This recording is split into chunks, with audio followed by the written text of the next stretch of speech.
Grouping of coil, इसमें हम बहुत सारे कॉइल्स को, जैसे यहाँ पे आपको फिगर में 3 कॉइल एक दूसरे से कनेक्ट होते हुए दिख रहे हैं और इसमें करंट फ्लो हो रही है आई। तो हम लोग यहाँ पे 2 तरीके के ऑर्डर्स पढ़ेंगे, एक सीरीज ऑर्डर में और एक पैरेलल ऑर्डर में। जैसे हम लोग कैपेसिटर्स का, रेजिस्टेंस का, सेल्स का, इन सब का ऑर्डर हम देख चुके हैं ना, उन सब का कॉम्बिनेशन देख चुके हैं। तो चलिए, तो सीधी सी बात है कि अगर हम इन कॉइल्स को सीरीज ऑर्डर में जोड़ेंगे, सीरीज ऑर्डर में अगर कनेक्ट करेंगे तो उनमें करंट जो है, सीरीज ऑर्डर में कनेक्ट करने पर करंट जो है वो सब में कॉमन होगी, क्योंकि करंट को बंटने का कोई रास्ता नहीं है, अलग एक ही रास्ता है।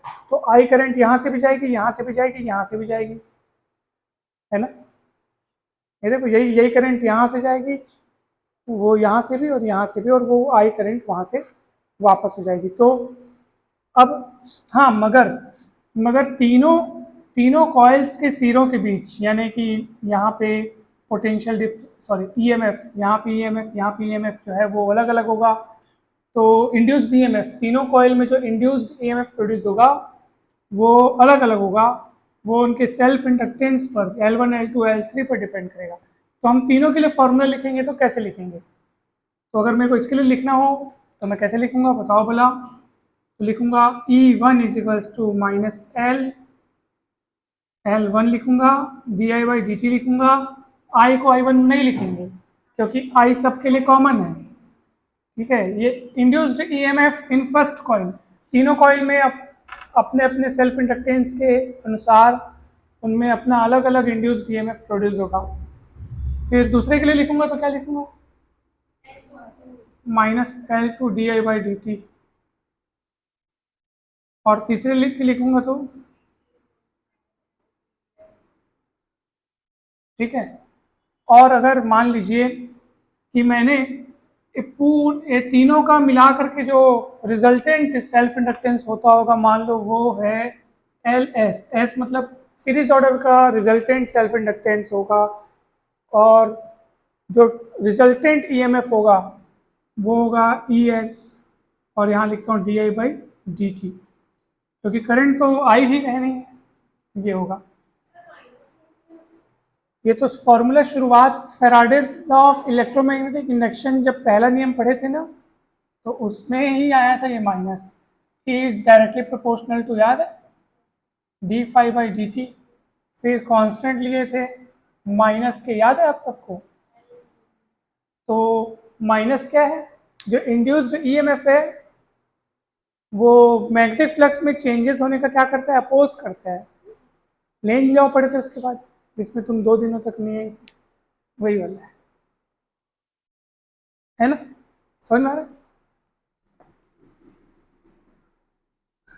चलिए, अब सुनो, यहाँ पर जो रिजल्टेंट ईएमएफ है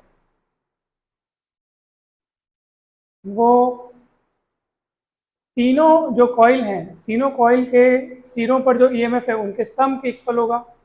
E1 जो है वो EMF across L1 coil, E2 जो है ईएमएफ अक्रॉस L2, और E3 क्या होगा, ईएमएफ अक्रॉस L3, है ना। तो अब क्या होगा, चलो सबकी वैल्यू रखेंगे हम लोग। ES की वैल्यू है माइनस LS di/dt। E1 क्या है, माइनस L1 di/dt, समझ में आ रहा है। फिर प्लस है लेकिन वो माइनस, प्लस माइनस माइनस हो जाएगा, di/dt di/dt। फिर di/dt कॉमन निकल जाएगा और उस di/dt से कट जाएगा, तो क्या, और माइनस भी कट जाएगा कॉमन निकल के, तो क्या बचेगा, LS is equals to L1 plus L2 plus L3।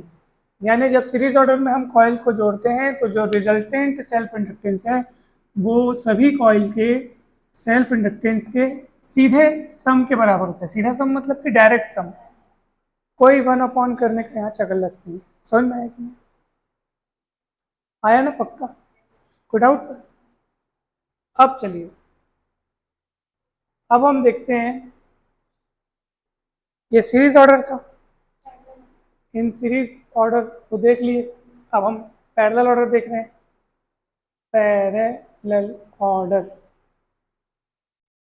तो पैरेलल ऑर्डर में हम क्या करेंगे, तीनों कॉइल को, तीनों जो इंडक्टर कॉइल है उसको हम किस में जोड़ेंगे, पैरेलल में जोड़ेंगे। तो पैरेलल में कैसे जोड़ते हैं, एक के ऐसे, मतलब इस तरीके से।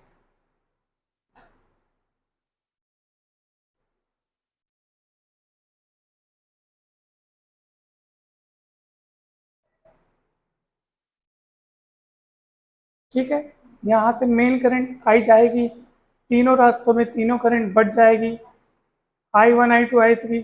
सीरीज में करंट नहीं बढ़ती है, पैरेलल में करंट बढ़ जाती है। इसका सेल्फ इंडक्टेंस L1, इसका L2, इसका L3, और ये हो जाएगी आई करंट वापस आ जाएगी।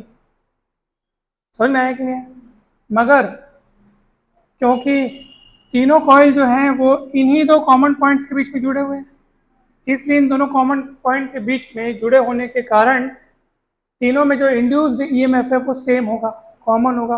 और मान लो कितना होगा, ई, कितना मानेंगे उसको, ई मानेंगे उसको।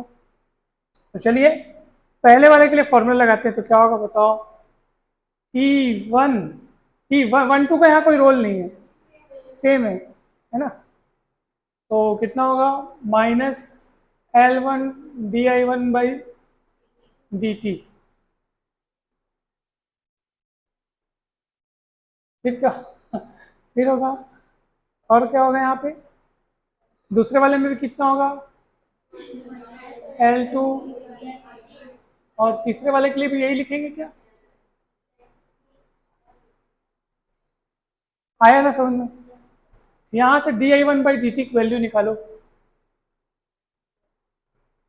इसको पलटाओ, -E/L1 हो जाएगा, है नहीं समझ में, हेलो, -L2 नीचे पलटाओ ना, तो यहाँ से di/2 d2 dt, di2/dt को ऐसे अकेला करो, और क्या होगा, -E/L2 di3/dt is equal to -E/L3।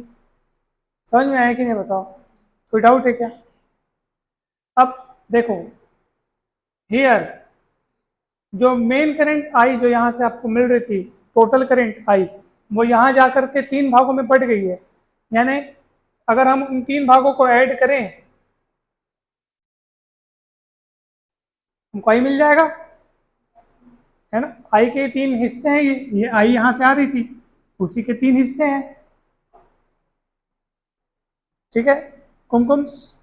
Okay, अब देखो दोनों ओर आप टी के रिस्पेक्ट में डिफ्रेंशिएट कर दो, किसके रिस्पेक्ट में, यानी कुछ इस तरह d/dt ऑपरेट कर दो, तो ये हो जाएगा di/dt, ये हो जाएगा di1/dt, ये di2/dt, di3/dt। समझ में, d/dt सब में लगा दिए। अब सोचो जरा, सोचो जैसे di1/dt का वैल्यू कितना है, di1/dt का वैल्यू है -E/L1,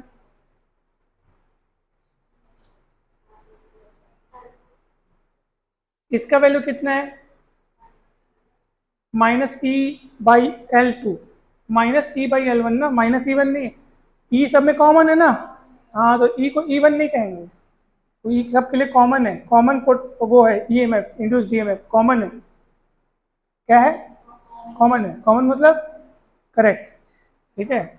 और वैसे ही -E/L3। अब देखो -E/L1 क्योंकि ये फर्स्ट वाले कॉइल के लिए, -E/L2 क्योंकि सेकंड कॉइल के लिए, और थर्ड कॉइल के लिए। फिर ये क्या है, ये जो है वो रिजल्टेंट के लिए लिखना पड़ेगा कि तीनों कॉइल को मिला करके जो रिजल्टेंट सेल्फ इंडक्टेंस होगा वो किस तरह से लिया जाएगा, तो वो लिखा जाएगा माइनस, जैसे L1 L2 L3 है तो LS आ जाएगा, LP लिखेंगे, पैरेलल है ना, पैरेलल ऑर्डर में जुड़ेंगे तो LP लिखेंगे, सीरीज के लिए LS लिखते थे। अब -E करके सब कट जाएगा, तो क्या बचेगा, और माइनस भी कट जाएगा,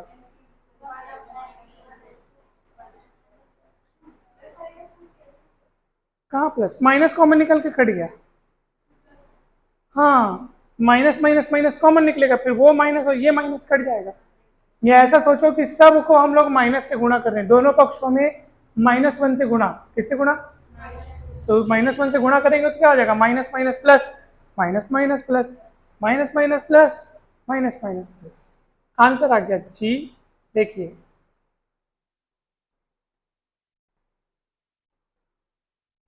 इसका मतलब क्या है कि जब कॉइल्स को हम लोग पैरेलल ऑर्डर में जोड़ते हैं तो जो रिजल्टेंट सेल्फ इंडक्टेंस है उसका अब रेसिप्रोकल तीनों कॉइल के सेल्फ इंडक्टेंस के रेसिप्रोकल के सम के इक्वल होता है।